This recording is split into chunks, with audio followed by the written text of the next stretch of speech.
नमस्कार दोस्तों, आप सभी का हमारे YouTube चैनल पर हार्दिक स्वागत है और मैं हूं डॉक्टर पंकज। दोस्तों, ये जो आप कंटेनर देख रहे हैं जिसके ऊपर NPK 19-19-19 लिखा हुआ है, इसको हमने पॉली बैग से निकाल के एयर टाइट कंटेनर में रख दिया है दोस्तों, क्योंकि इसमें जब एयर से क्रिया कर लेता है तो ये गीला हो जाता है। तो दोस्तों, आज NPK वाटर सॉल्युबल के बारे में बात करने वाले हैं कि किस प्रकार से पौधों को हम इसको दे सकते हैं और किन पौधों को दे सकते हैं और पौधों में कब दे सकते हैं।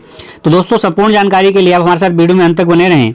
और दोस्तों, अगर वीडियो पसंद आ जाए तो हमारे चैनल को सब्सक्राइब करें, लाइक करें और शेयर करें। दोस्तों, आइए बात करते हैं।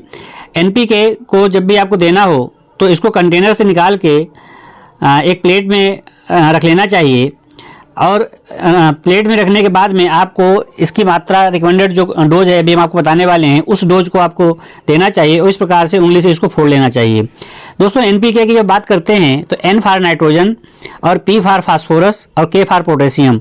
दोस्तों, ये तीनों जो एलिमेंट्स होते हैं ये पौधे के लिए बहुत ज़्यादा आवश्यक होते हैं।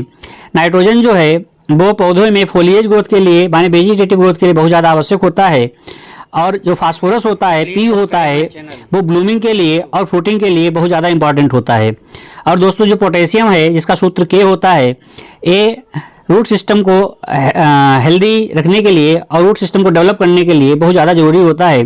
तो दोस्तों, किसी भी पौधे के लिए NPK की मात्रा बहुत ज़्यादा आवश्यक होती है।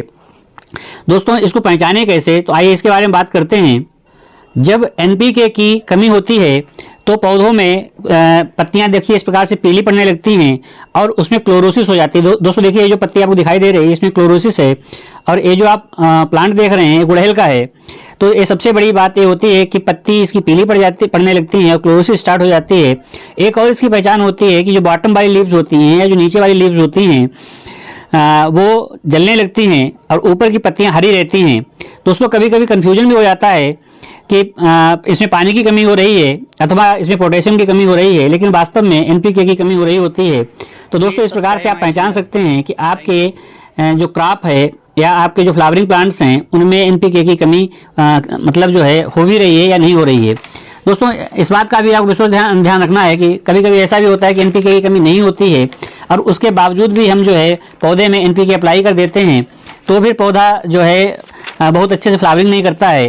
दोस्तों, इसको आपको कंट्रोल्ड कंडीशन में ही आपको देना है। आपने पहचान के आधार पे ही पौधे को जो है आपको फर्टिलाइजर देना है। किंतु अगर आप को पौधे में कई प्रकार से आप NPK दे सकते हैं। एक जैसे 10-10-10 का रेशियो आता है, 19-19-19 का रेशियो आता है, 10-30-20 का रेशियो आता है। अब ये जरूर आवश्यकता इस बात की है कि आपको चुनाव करना पड़ेगा कि आपके पौधे में कमी किस प्रकार की हो रही है और किस प्रकार से आप पौधे में पुष्पन चाह रहे हैं या पौधे में रूट सिस्टम विग्रस चाह रहे हैं या फोलिएज ग्रोथ आप ज़्यादा चाह रहे हैं। तो दोस्तों, आइए बताते हैं आपको किस प्रकार से NPK को अप्लाई करना है।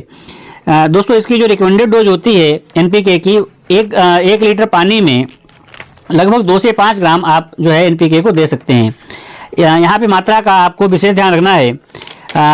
हमने जैसा कि आपको बताया कि इसको 2 तरीके से दे सकते हैं। एक तो लीफ स्प्रे के माध्यम से दे सकते हैं, दूसरा इसको ड्रिप इरिगेशन के माध्यम से भी दे सकते हैं। तो इसके लिए 1.5 लीटर पानी में 2 ग्राम NPK कम से कम डालें या 2 से 5 ग्राम तक भी डाल सकते हैं। और दोस्तों, इसके साथ में एक काम आप और कर सकते हैं कि आप इंसेक्टिसाइड और पेस्टिसाइड का प्रयोग भी एक साथ में ही कर सकते हैं। इससे कोई नुकसान नहीं होता है, माने एक पंथ दो काज वाली बात हो जाती है। तो दोस्तों, NPK जो हम जो दे रहे हैं ये मात्रा 19-19-19 वाली है और 1 लीटर का जो आपके पास स्प्रेयर होता है, देखिए दोस्तों, इतनी सी मात्रा आप ले सकते हैं। लेकिन इतनी सी मात्रा या जितनी भी मात्रा का आप सिलेक्शन करना है ये आपको देखना पड़ेगा कि आपके पौधे में किस प्रकार का पीलापन है और किस प्रकार की उसको आवश्यकता है, उसी प्रकार से आप इसको दें। दोस्तों, और दूसरी बात यह है कि डोज की बात जो है वो ये है कि इसका प्रयोग सदैव जो है प्री फ्लावरिंग स्टेज में करना चाहिए। यहाँ से फिर से ध्यान से सुन लें कि NPK 19-19-19 वाटर सॉल्युबल वाले का प्रयोग जो है वो आपको कब करना है, जब पौधे में प्री फ्लावरिंग हो, माने पुष्पन से पहले की जो स्टेज होती है उसमें करना चाहिए। और दोस्तों, इसका उपयोग आप किसी भी प्रकार के पौधे पे कर सकते हैं, चाहे मतलब सीजनल प्लांट्स हों और चाहे आपके परमानेंट प्लांट हों। अक्सर होता क्या है कि हम लोग परमानेंट प्लांट्स पे कम करते हैं, सीजनल प्लांट्स पे ज़्यादा ध्यान देते हैं। दोस्तों देखिए, ये एंटी फंगल है, साफ नाम का एंटी फंगल हम यूज करते हैं। इसमें कार्बेंडाजिम और मैंकोजेब नाम का केमिकल होता है जो सिस्टमेटिक फंजीसाइड और कॉन्टैक्ट फंजीसाइड दोनों प्रकार के फंजीसाइड्स को जो है इनिबिट करता है, खत्म करता है। दोस्तों सिस्टमेटिक फंजीसाइड्स वो होते हैं जो प्लांट के सिस्टम में जाकर के अटैक कर देते हैं, माने सॉइल बोर्न होते हैं, सॉइल से रूट्स के माध्यम से पौधे में आ जाते हैं। और कॉन्टैक्ट फंजीसाइड्स वो कॉन्टैक्ट फंगस वो फंगस होता है जो वातावरण में हवा के माध्यम से पौधे में किसी तरीके से कॉन्टैक्ट में आ जाता है। तो दोस्तों इसके साथ में जैसा कि हमने आपको बताया कि एनपीके के साथ में 1 लीटर पानी में आप 2 से 5 ग्राम एनपीके ले लें और इसमें थोड़ा सा एंटी फंगल आप मिला लें और इस प्रकार से बहुत अच्छी तरीके से आपको स्टिर कर लेना है, अच्छी तरीके से हिला लेना है, क्लॉकवाइज और एंटी क्लॉकवाइज दोनों प्रकार से हिला लें और थोड़ा बेट कर लें जिससे कि एनपीके जो है पूरी तरीके से पानी में आपके घुल जाए।